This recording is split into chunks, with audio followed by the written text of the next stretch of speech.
Hello students, hello friends. अभी तक आप लोगों ने देखा होगा डिफरेंट मोटिवेशनल वीडियोस। मैथ्स के लिए, कोई 19 के लिए, डिफरेंट जो भी है, साइंस की स्टडी के लिए हम कैसे साइंस की स्टडी करें, ये सारी चीज़ें देखी होगी। आज हम लोग एक बिल्कुल नई चीज़ देखेंगे और उस ग्रेट पुरुष के विषय में बात करेंगे जो इस यूनिवर्स के सबसे ग्रेटेस्ट पर्सन माने जाते हैं। उनके विषय, उनकी इनसाइड स्टोरी की बात करेंगे। That is the motivation for all the human life, all the human girls के लिए जो एक मोटिवेशन है और उनको सबसे ग्रेटेस्ट पर्सन की उपाधि मिली हुई है, तो उनकी बात करेंगे। और वो है एल्बर्ट आइंस्टीन की बात करेंगे। किस तरीके से एल्बर्ट आइंस्टीन की लाइफ थी, क्या थी, वो सारी चीज़ें जो भी नॉलेज है वो हम आप लोगों के साथ शेयर करना चाहते हैं आइंस्टीन के विषय में। तो आइंस्टीन के विषय की अगर स्टार्टिंग की बात किया जाए तो पहली चीज़ ये है कि वो बहुत ही नॉर्मल फैमिली से बिलोंग करते थे। कोई ऐसी बहुत बड़ी फैमिली नहीं, कोई बहुत बड़ा बैकग्राउंड नहीं जिस फैमिली से आइंस्टीन बिलोंग करते थे। और जो स्टार्टिंग में उनका जो लेवल था, बहुत ही एक मीडियम स्टूडेंट का लेवल था। और यहाँ तक कि इंटर पास करने के बाद जब वो ज्यूरिख यूनिवर्सिटी गए एडमिशन के लिए, तो पहली बार वो एंट्रेंस एग्ज़ाम नहीं पास कर सके और उसमें फेल हो गए। एक चीज़ यहीं पे बता दें कि कई लोग, क्योंकि उनकी जो थिंकिंग थी, अभी हम बाद में उसको डिस्कस करेंगे, उनकी जो थिंकिंग थी बिल्कुल अलग थी। और सीधी सी बात है, हमें समझना भी चाहिए कि इतना ग्रेट पर्सन, जो भी एक नॉलेज है, जो भी चीज़ें हमने गेन किया है, जो आप लोगों से यहाँ शेयर हम करेंगे, इतनी ज़्यादा ह्यूमन लाइफ से उनकी ज़्यादा हाइट थी, तो क्लियर है उनकी थिंकिंग, उनका हैबिट एंड हैबिटाट, जो भी चीज़ें थी वो जनरल लोगों से अलग रही होंगी। तो ज़्यादातर लोग ये बोलते हैं कि वो एक पागल थे, उन्होंने व्यू दे दिया और वो चीज़ पब्लिश हो गई। तो ऐसे पागल और पब्लिश होने से आदमी इतनी हाइट पे नहीं जाता है। तो बहुत ही नॉर्मल लाइफ, एक नॉर्मल स्टूडेंट थे। और जैसा कि हमने बताया कि ज्यूरिख यूनिवर्सिटी, ज्यूरिख विश्वविद्यालय में जब उन्होंने एंट्रेंस एग्ज़ाम दिया तो एंट्रेंस एग्ज़ाम पास भी नहीं कर सके। उसके लिए उन्होंने 1 साल तैयारी किया। वो तैयारी करने के बाद उनका वहाँ पे एडमिशन हुआ। उन्होंने वो किया, मतलब एडमिशन ले करके पढ़ाई शुरू की। और जो उनका पढ़ाई का स्टैंडर्ड था वो बीएससी एंड एमएससी, मेनली यही पढ़ाई की। यहीं से उनके अंदर एक अलग सा नेचुरल पावर, अलग सा पावर उनके अंदर आ गया कि उन्होंने पहले बीएससी किया, फिर उसके बाद उन्होंने एमएससी किया। एमएससी करने के बाद उन्होंने पीएचडी के लिए अप्लाई किया। उसके लिए अराउंड उन्होंने 4 to 7 ईयर्स लिए।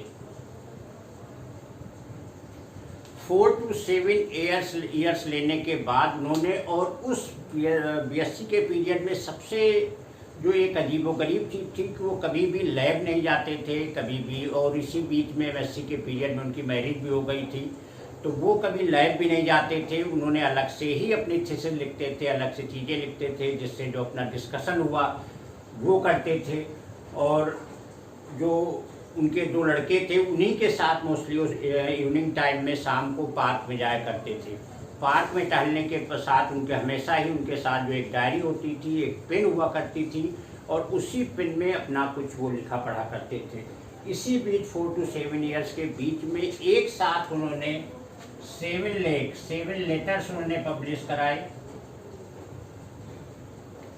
उस लेटर में जो भी चीज़ें थी, अभी उनको हम लोग डिस्कस करेंगे। उनमें सबसे बड़ी चीज़, उस समय वर्ल्ड की एक प्रॉब्लम चल रही थी। ये बात है 1901 और 2 के आसपास की, या 1 to 3 हम कह लें, 1901 से 3 के बीच की एक बड़ी प्रॉब्लम चल रही थी। जो भी साइंस स्टूडेंट होंगे उस चीज़ को समझते होंगे, photo electric effect.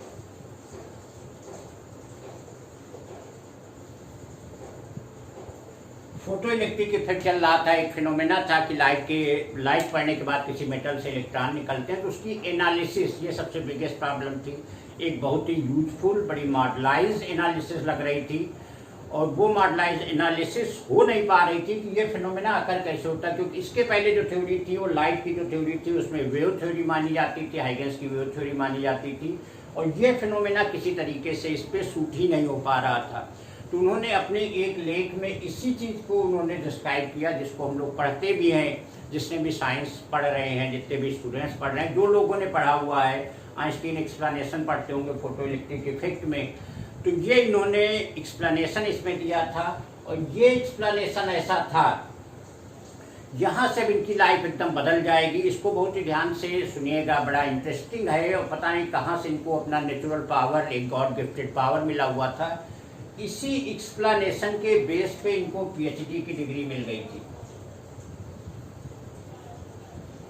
Photo electric के इफेक्ट के विषय में जो उन्होंने एक्सप्लेन किया था, इसी के बेस पे उनको पीएचडी की डिग्री मिली और यहीं से उनका जो नाम है वो पूरे वर्ल्ड में फैल गया था, क्योंकि सबसे बिगेस्ट प्रॉब्लम थी उस समय की, चीज़ें एक्सप्लेन नहीं हो पा रही थी। और एक लेख में यहीं पे उन्होंने, जिसने पूरी दुनिया को हिला के रख दिया था, जिसको आज तक लोग समझ भी ना पाए, जो सबसे बड़ी चीज उन्होंने मेंशन की थी, E = mc², लाइट की वेलोसिटी। यहाँ c जो है वो लाइट की वेलोसिटी है।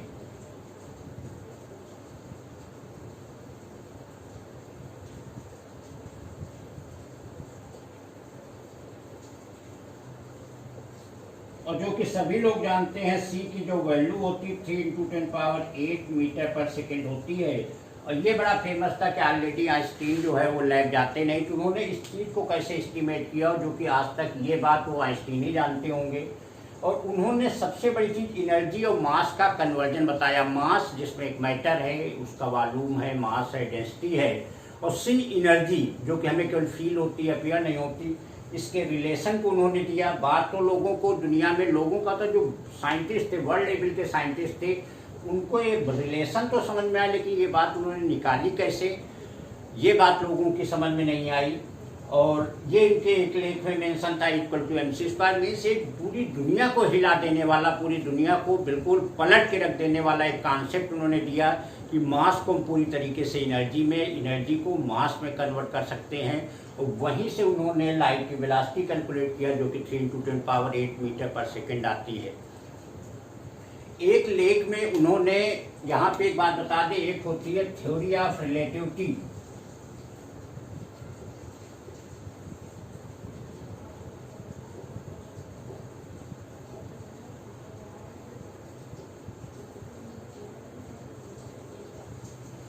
एक लेख में उन्होंने थ्योरी ऑफ रिलेटिविटी की बात किया था, और एक में फिर उसी के बाद उन्होंने एक स्पेशल थ्योरी इसी की, special theory of relativity. Special theory of relativity की यहाँ थोड़ा डिस्कशन कर लेते हैं। स्पेशल जो रिलेटिविटी है वो कॉन्सेप्ट एक्चुअल में आफ्टर इंटरमीडिएट आता है। वहाँ पे टाइम जो है चौथा फैक्टर बनता है। 3 स्पेस की बात हम लोग जानते हैं, एक एक्स होता है, एक वाई होता है और एक जेड होता है। उन्होंने किसी बॉडी, जिसको यहाँ पे अगर कोई बॉडी पी पे है, तो एक टाइम को उन्होंने चौथा फैक्टर बनाया था, चौथा डायमेंशन बनाया था, दैट इज द रिलेटिविटी। और ये टाइम जो है वेरिएबल होता है। टाइम वेरिएबल कब तक मत समझिएगा, जैसे कोई चीज कंटिन्यूटी में 5 मिनट, 10 मिनट, 15 मिनट्स। टाइम में एक फैक्टर है जो कि वेलोसिटी पे डिपेंड करके, ये वेलोसिटी के अनुसार टाइम जो है डिक्रीज या इंक्रीज करता है। ये थी स्पेशल थ्योरी ऑफ रिलेटिविटी। तो रिलेटिविटी तो जो समझ में आई, स्पेशल थ्योरी ऑफ रिलेटिविटी जिस समय उन्होंने अराउंड 1904 में लेख दिया हुआ था, उस समय साइंटिस्ट की बातें समझ में नहीं आई कि ये आइंस्टीन जी क्या कहना चाहते हैं, कौन सी थ्योरी, अपनी क्या चीज़ उन्होंने एक्सप्लेन करना चाहते हैं।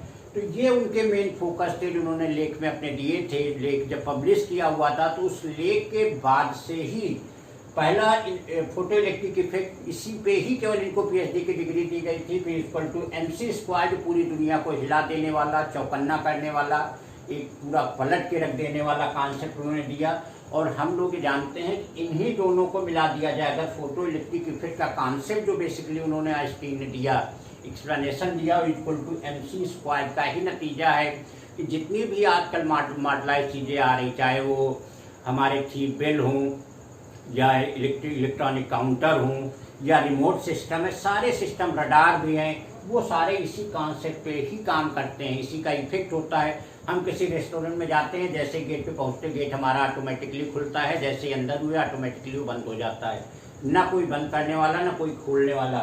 तो ये चीज़ ये देने वाले थे, और देने के साथ ही इसीलिए इनको फादर ऑफ मॉडर्न फिजिक्स कहा जाता है। मॉडर्न फिजिक्स स्टार्टिंग हम लोग देखते हैं तो फादर ऑफ फिजिक्स जो है वो न्यूटन माने जाते हैं, सर आइजैक न्यूटन माने जाते हैं। और जो father of the modern physics माने जाते हैं वो हमारे एल्बर्ट आइंस्टीन माने जाते हैं।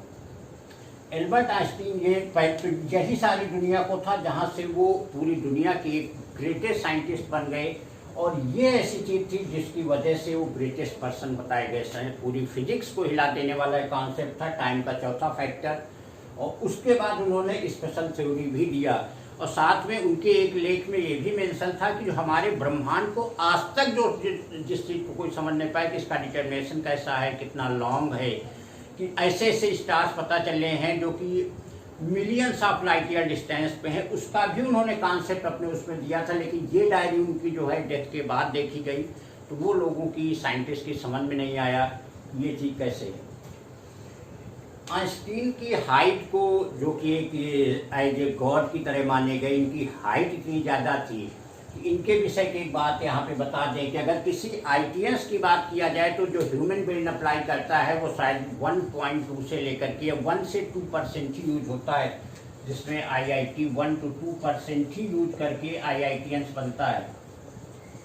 अगर आईएएस बनना है तो आईएएस के लिए हमारा जो माना जाता है 2 से 3% पे आईएएस बनता है। और इन्होंने 9% इनका ब्रेन माना जाता है, इन्होंने यूज किया था अपने पूरी स्टडी जो भी लाइफ थी। आइंस्टीन जितने भी एक गॉड के रूप में माने गए, चाहे भगवान कृष्ण माने गए हों, भगवान राम माने गए हैं, गौतम बुद्ध माने गए हैं, इनके बाद जो ह्यूमन लाइफ में एक पोजीशन आती है वो है हमारे एल्बर्ट आइंस्टीन की, जो 9% इन्होंने ब्रेन यूज किया है, और जिसकी वजह से आज भी इनका जो ब्रेन है वो ज्यूरिख यूनिवर्सिटी में रखा हुआ है। तो उस पर रिसर्च होता है कि ऐसा क्या था इनके दिमाग में, जो कि ना लाइब्रेरी में कभी गए, ना उन्होंने कोई लैब में जाना, ना कोई हेल्प लेना, एक पार्क में जाना, वहाँ से डायरी मेंशन करना, और इतनी जो डीप चीज़ें हैं जो कि प्रैक्टिकल के बावजूद भी लोगों को समझ में नहीं आएंगी, उनके विषय का कॉन्सेप्ट देना, ऐसे ऐसे कॉन्सेप्ट देना, रिलेटिव थ्योरी आप इस और उसकी स्पेशल थ्योरी, टाइम को फैक्टर बना के उस चीज़ को एक्सप्लेन करना। हाइट कितनी ज़्यादा थी, हाइट और उनका इमेजिनेशन कितना ज़्यादा था कि उसको हम इससे समझ सकते हैं कि जो हमारे एक इंडियन साइंटिस्ट थे शरद चंद्र बोस थे, उनको अपनी डीएससी की एक जो उन्होंने पूरा फाइल मेंटेन किया हुआ था उसको पब्लिश कराना था, जिसको तो उनके लिए जो कंडीशन रखी गई थी ये तो वो डीएससी पूरी कंप्लीट करें, या फिर अगर आइंस्टीन लिख के दे दे तो उनको डिग्री दे दी जाएगी। फिर इन्होंने उनको लेटर लिखा, उन्होंने एक चीज़ बताया कि इंडियंस को समझना चाहिए कि ये वर्क डीएससी से भी बढ़ के है, फिर भी नहीं पब्लिश हुआ, तो उन्होंने सिर्फ अपना नाम जोड़ दिया, जिसको बोस आइंस्टीन थ्योरी, अगर कभी आप लोगों ने सुना हो, बोस आइंस्टीन थ्योरी कहा जाता है, उस नाम से पब्लिश हो गई। तो उनका नाम जुड़ जाने से ही बहुत बड़ी चीज़ हो गई। कहीं पे कोई फंड हो जिस चीज़ के लिए अमेरिका को एटम बम बनाना था, उनके लिए उनको यूरेनियम या पोलोनियम की ज़रूरत थी, तो उसकी बात उन्होंने आइंस्टीन को जाकर के कही, आइंस्टीन से कि अगर आइंस्टीन इस बात को कह देंगे तो बात एक्सेप्ट कर ली जाएगी। वैसे तो इनकी जो पढ़ाई वो जर्मनी में हुई है, जर्मनी के इटली में हुई है, इटली के बाद कुछ समय बाद सीधे चले गए थे अमेरिका, जो उन्होंने लास्ट टाइम अमेरिका में ही रहे हैं, वहीं पे प्रोफेसर थे कैम्ब्रिज यूनिवर्सिटी में, वहाँ के प्रोफेसर भी रहे लास्ट टाइम उन्होंने। तो ये थी इनकी हाइट, इनकी इनसाइड स्टोरी जो थी, कितनी ज़्यादा हाइट होगी इस चीज़ को अज्यूम किया जा सकता है कि जो एक आईएएस बनने के लिए एक जो आईक्यू कैलकुलेट होता है, मेंटल यूज कैलकुलेट होता है, 2 से 3% होता है, और इनकी हाइट जो थी वो 9% पे थी, कितनी ज़्यादा है। और एक साइंस के अकॉर्डिंग 16% एक लिमिट मानी जाती है ह्यूमन लाइफ की, ह्यूमन को इससे ज़्यादा नेचर ने अलाउ नहीं किया है कि 16% मैक्सिमम ब्रेन बहुत बड़ी चीज़ हो जाती है। जिस हम लोगों ने ऑलरेडी जानते हैं कि राम हो, कृष्ण हो, सीधे गॉड माने जाते हैं, कितना बड़ा उनमें पावर था। तो ह्यूमन पावर यहाँ होता है जिन्होंने इतना अपने ब्रेन को अप्लाई करना, मतलब कितनी ज़्यादा इनकी हाइट होना। तो ये इनकी पोजीशन थी, ये इनका रिकॉग्निशन था, और ये सिर्फ देने के बाद, उसके बाद भी इन्होंने मेनली कोई वर्क ऐसा नहीं किया किसी ऑर्गेनाइजेशन में, ऐसा नहीं, सीधे इनको कैम्ब्रिज यूनिवर्सिटी के प्रोफेसर बनाए गए। वहीं पे अपना जो वर्क था, यहाँ पे अगर आए हैं इन्होंने, चाहे वो जवाहरलाल, महात्मा गांधी और बहुत बड़े राइटर, नाम सुना होगा जॉर्ज बर्नार्ड शॉ से मिले, तो वो फेमस हो गए कि आइंस्टीन इनसे मिलने आए थे, ये आइंस्टीन से जाकर के मिले। तो ये था, अगर किसी बुक में देखिए तो हमेशा इनके विषय में लिख के आता है कि he is a son of earth, एक धरती के लाल हैं दुनिया में, जो उनकी एक अमिट छाप होती है कि वो मरने के बाद भी नहीं मरते। किताबों में हार्ट ऑफ द पर्सन हमेशा ही वो रहते हैं। वही आज ये हैं जो कि फादर ऑफ मॉडर्न फिजिक्स कहे जाते। पूरी मॉडर्न फिजिक्स हमेशा देखिए E equal to MC square, photo electric effect, इन्हीं चीज़ों पे बेस्ड होगी, जिसका कॉन्सेप्ट जो है वो आइंस्टीन का ही दिया हुआ है। तो ये थे ग्रेटेस्ट पर्सन, और शायद इन्हीं जो इनकी जो उपलब्धियाँ थी, इन उपलब्धियों की वजह से इनको greatest person of the universe कहा जाता है। वैसे तो फिजिक्स के क्षेत्र के थे, मेनली फिजिक्स के क्षेत्र में दो और साइंटिस्ट माने जाते हैं जिनका जो उपलब्धि है, जो वर्क है, वो थे हमारे गैलीलियो गैलीली थे और आइजैक न्यूटन भी थे। फादर ऑफ फिजिक्स कहे जाते हैं आइजैक न्यूटन, जिन्होंने पूरी फिजिक्स को एक नया रूप दिया। लेकिन ये सारी चीज़ें जो इनका वर्क था, ये वर्क, और साथ में जिन लोगों ने है उन्होंने एक लैब में वर्क किया, इनका जो वर्क है लैब से अलग है, तो इसी की वजह से शायद ग्रेटेस्ट पर्सन माने जाते हैं। और ऐसे ग्रेटेस्ट पर्सन, ऐसे साइंटिस्ट जिन्होंने अपना जो लाइफ है वो पूरा साइंस के लिए, ह्यूमन लाइफ के लिए ही पूरी तरीके से डेडिकेट किया हुआ है, तो वो थे आइंस्टीन। और आइंस्टीन की जो उपलब्धियां थी, तो जो भी चीज़ें थी, जो भी एक नॉलेज था, वो हमने आप लोगों के साथ शेयर किया।